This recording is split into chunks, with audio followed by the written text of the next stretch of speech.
Hi everybody, it's Az here from Heel vs Babyface, and in just a few short hours time, The Elder Scrolls Online will go into official release. The early access programs are coming to an end, and everybody and anybody can get their hands on a copy of this game. So is it any good? In this video, I'm going to explore all the different facets of the game and hopefully enable you to make an informed decision on whether or not it's a title that you wish to purchase. Now, it goes without saying that the vast majority of people who are watching this video would have heard of the Elder Scrolls franchise, which unbelievably turns 20 years old this year. So far, we've had 5 single-player chapters. We've had Arena, Daggerfall, Morrowind, Oblivion, and Skyrim being the latest offering. This is the first time that this franchise has gone into a multiplayer MMO environment, and because of that, Bethesda Studios have not made this title. Instead, the reins have been handed over to ZeniMax Online, who've created it with the Hero Engine. The Hero Engine, of course, being the same engine used in Star Wars The Old Republic.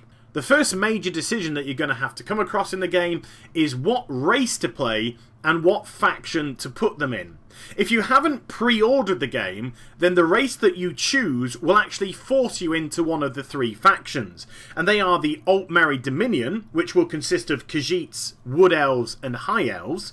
You then have the Ebonheart Pact, which has the Dark Elves, the Nords and the Orgonians in them. And finally the Daggerfall Covenant, consisting of Orcs, Redguards and Bretons. If you've pre-ordered the game though, you would be able to put any race into any faction. And we do have a 10th wildcard race, which is the Imperials, which you can only play if you purchase the Collector's Imperial Edition of the game. That in itself smites a little bit, because this game is a subscription-based title, so to automatically hide one of the races behind a paywall seems a little bit off from the get-go.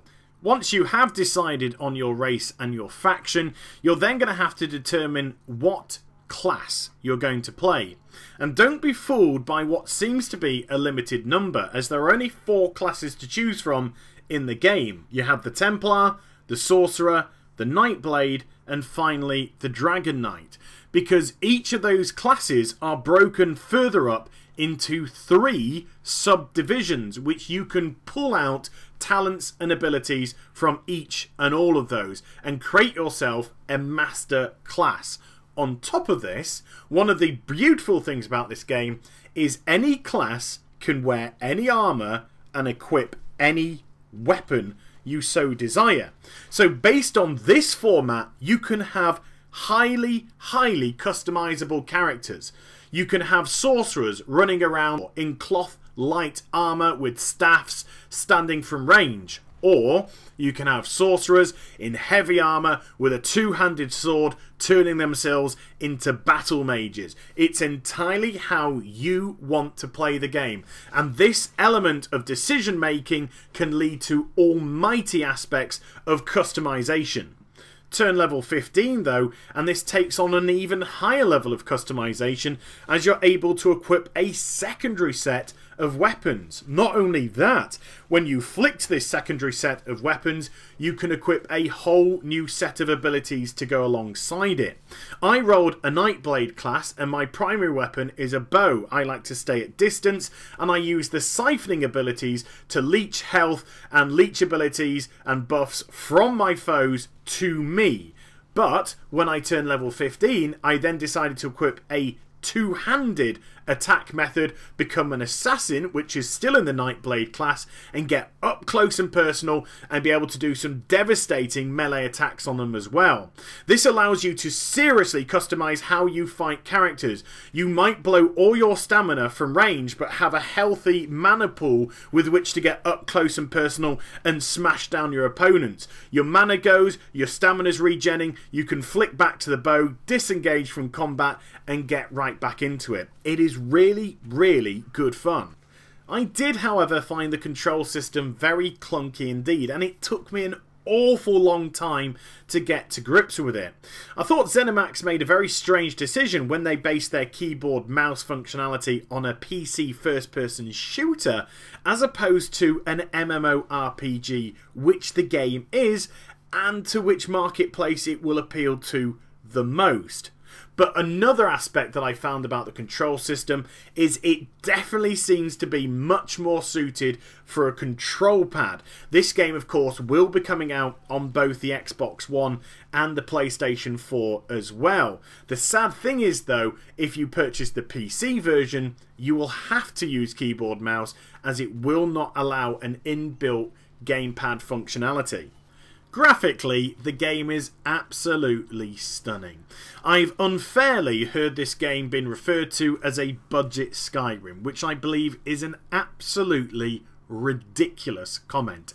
If your PC can play this game anywhere near full spec, it absolutely demands that you do. It boasts some of the most delightful lighting effects I have ever seen on any game, and the sheer amount crammed onto the screen at once with the foliage and the environments and the levels of detail and shadows that go alongside it that don't have an impact on your game is simply breathtaking. Gorgeous looking game, high levels of customization on characters, armors, weaponry, as well as the environments too, just makes it a joy to play in this world. The questing system is a breath of fresh air, and to be perfectly honest with you, ZeniMax Online are showing up a lot of MMORPGs on the marketplace today with it. They've dispensed with your typical quest hub type of system, where you pick up 10 quests in a town, you go out into the big bad world, you kill X of them, and you collect Y of them, and then you go back and you hand it all in. No. What they've decided to do is put the questing system on different tracks. You have your main story quests, and these tend to appear every 5 levels or so. You have a main area which you go to collect it, you then go off, you do your storyline, you complete it, and then you're free to continue to explore the world. Yes, you will get quests in main cities, but these quests tend to be more often than not focused on whether or not you've just arrived or whether or not you're actually involved with what's going on there. Let's say you join the Fighters Guild. They're going to give you stuff to do. You join the Mages Guild. They're going to give you stuff to do. And when you do go out into the world to complete whatever tasks they've asked of you, you'll come across loads of people asking for help, which will take you to further areas and allow you to get further questing. It makes the whole system relevant, it makes it organic, it makes it feel natural, but most importantly, it makes it feel a whole lot of fun. If you decide, though, that you've been out in the wilderness for too long and want a change of pace, then you might want to get involved in some of the crafting and professions that the game has to offer. There's woodworking, provisioning, blacksmithing, clothier, enchanting, fishing, and also alchemy. What's great about the crafting professions, though, is you can make things as basic or as difficult as you want them to be. Simply want to craft a piece of armour, equip it and get back out there, you can do that. But if you want to spend some time making that piece of armour a lot better, then you can maybe research some traits that can be applied to the weapon that you're creating if you've got the correct mats. These traits can either add extra damage to your weapons, maybe reduce the cooldown on some of your talents, or all manner of different things. On top of that, you can also refine the piece of armour or the weapon that you've got and make it even better. It could be a normal piece, but you could turn it into a fine piece of equipment, or from a fine piece to a rare piece, or from a rare piece to an epic piece, and an epic piece all the way through to a legendary piece. It's as easy or as hard as you want it to be. And the word comes out again, customization. There are so many high levels of customization in this game. It is simply an MMORPG player's dream. The PvP system is like nothing I have ever experienced before. It's all set in the colossal province of Cyrodiil, where all 3 factions fight against each other for domination of the capital city, and who gets to call themselves Emperor. On top of this, you go and assault your various enemy faction forts and buildings. To do this, you can do it on foot, and it leads to some stupendous battles with literally hundreds of people on your screen at once, all going batshit crazy. But on top of that, you can use your skill points through leveling up to actually boost your PvP as well, and you can craft siege vehicles to get in and smash the opposition's forts to pieces. It's ridiculously good fun. It's absolutely frantic, and if you go around in a big group of people, you are guaranteed to have more fun than a box of frogs. It really is absolutely crazy good. Not everything can be wine and roses though, and although the PvP is redonkulously good fun, it suffers from the game's biggest crux, and that is bugs. Because there is so much going on at the screen at any one time, it becomes very laggy. Although your character doesn't appear to lag, there tends to be an awful lot of input lag. Try and attack a character, it might be several seconds until it registers the spell or ability that you attempted to use. Smash down a wall of a fort with one of your siege vehicles, and the above gantries often stay there, just floating without any support whatsoever, and that does tend to somewhat draw you out of the immersion aspects of it. In its truest form though, if it was to work, it would be absolutely fantastic. But this is the whole of Elder Scrolls Online's biggest flaw.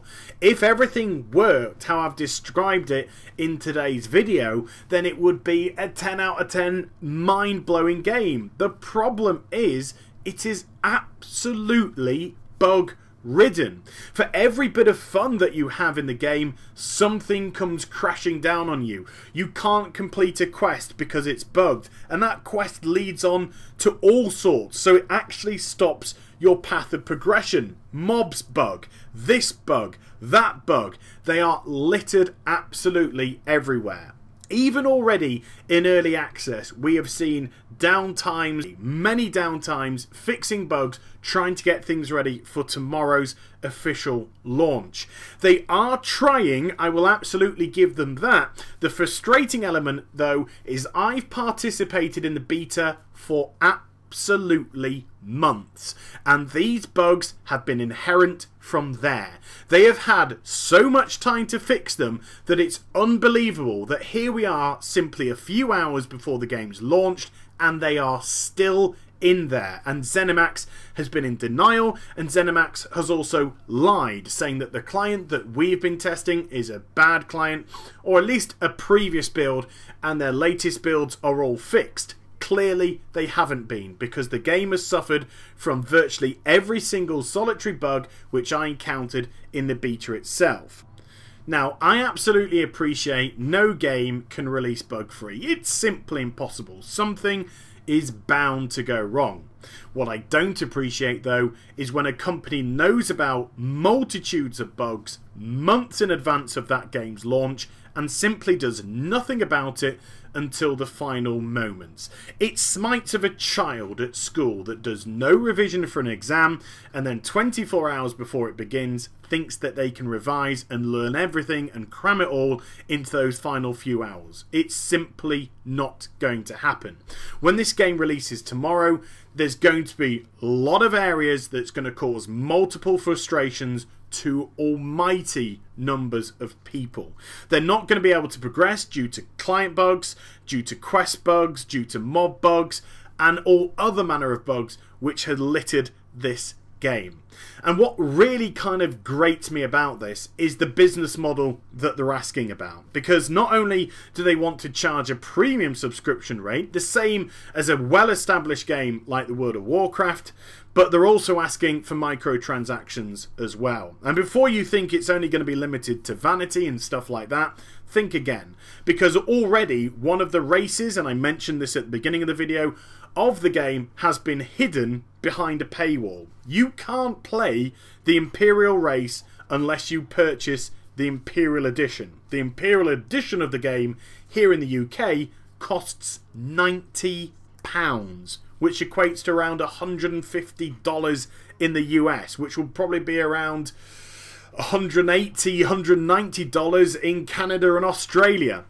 It's an obscene amount of money to hide the final of the 10 races behind. It's absolutely ridiculous. Pick one or the other. You either go down the subscription route, you take a monthly fee off people, and you don't hide stuff behind paywalls, or you dispense with the subscription fee and you go down the microtransaction route, and then you can put things behind paywalls. My point of view is that they should have gone down the microtransaction route. The reason why they've said they're asking for a subscription is because they're going to be heavily supporting the game.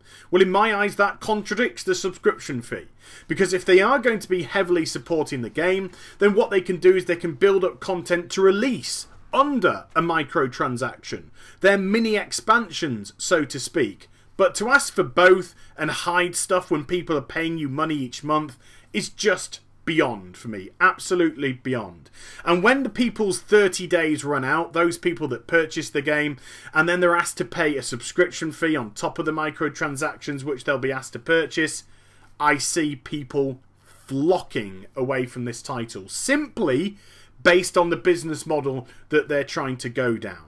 I can see so much love in this game by the designers. It's absolutely ridiculous. And they're the people that I feel sorry for the most. Because it's the people that put all the hard work into the game, develop something which is on the precipice of being absolutely fantastic, and then you have the business people, the rich 1%ers that think we're made of money and just want to reap as much cash in as humanly possible, and that's going to have nothing but a detrimental effect on this title. 30 days goes past, numbers are going to plummet. I can see Elder Scrolls Online going free to play in next to no time at all, and certainly within the first year of its life without any doubt whatsoever. And that is such a shame, because there are so many great things about the game that if they do get on top of the bugs and everything like that, this really could be something quite special. But subscription models, bugs, microtransactions, they're all just becoming filthy words. They might as well change their name from ZeniMax to EA and just forget about looking after the customer and producing a great title at a great rate, and just think about how much money can we scrape out of people's wallets and purses. And I hate that feeling when I purchase a title. But there we go. If I was to grade Elder Scrolls Online, I'd give it a 7.5 out of 10. I can't give it any more than that, simply because of all the elements that are wrong. All the bugs, all the faults, the business model behind it. And the 7.5, trust me, goes to all of the people that put a phenomenal effort into making the game so big, so content heavy, so beautiful, and so diverse with great levels of customization. I thank you a lot. It's just such a shame you've got the people upstairs trying to cock it all up for you. But there you go. I hope you enjoyed the vid. Please do like, comment and subscribe to my channel. Follow me on Twitter, Facebook and also twitch.tv/Heel vs Babyface for live streaming. And I shall be back with some more stuff very soon. You take care, everybody. Bye-bye.